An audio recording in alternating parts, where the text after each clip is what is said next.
Были ли факты пыток и жестокого обращения в домах престарелых, в детских домах, в психиатрических учреждениях?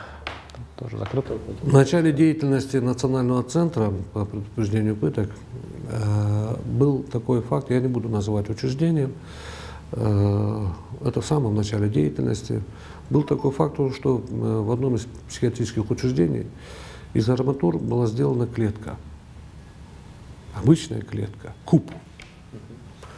Размер, если не ошибаюсь, там был 1,70 на 1,70 м.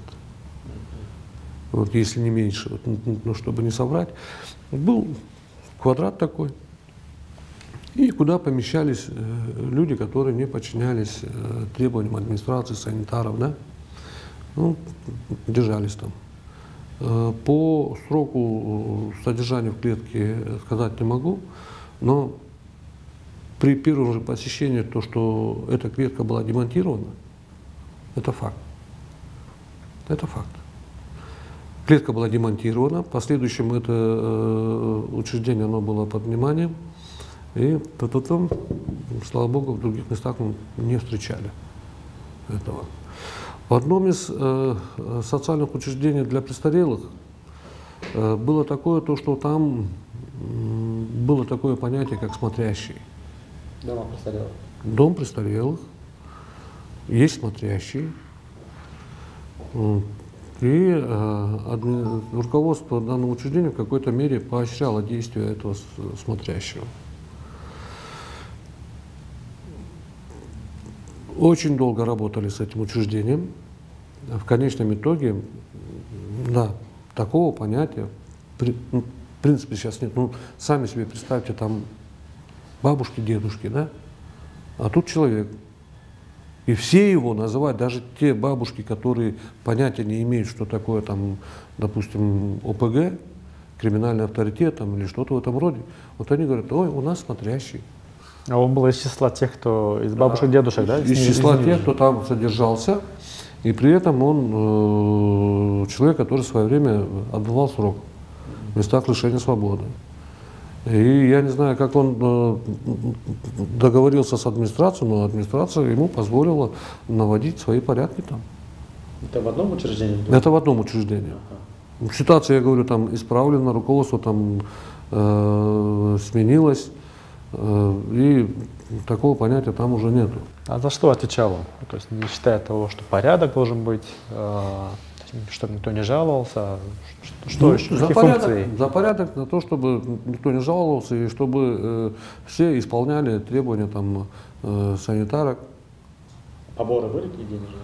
Ну, поборы там со стороны смотрящего нет, не было. Скорее всего, было поощрение со стороны администрации? Не то чтобы администрации, а лиц, находящихся там в официальном качестве. Это нянечки, санитарки, там еще кто-то. Ну а позднее, ну, я говорю, там работа была очень серьезная, разговор был очень серьезный. Да, мы не афишировали это, так как нельзя этого было в то время делать. Я здесь подчеркну один такой основной принцип правозащитника – это не навредить. Вот даже с вами беседуя, я стараюсь обходить некоторые моменты, чтобы высказывания, которые будут исходить от нас, они не навредили людям, которые находятся там или работают там.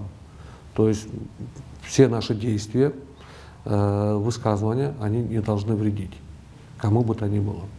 За исключением лиц, которые допускают нарушение прав человека. По детским учреждениям, да, там в основном проблемы, скажем так, опять же, одно учреждение, где детей отдавали на сезонные работы.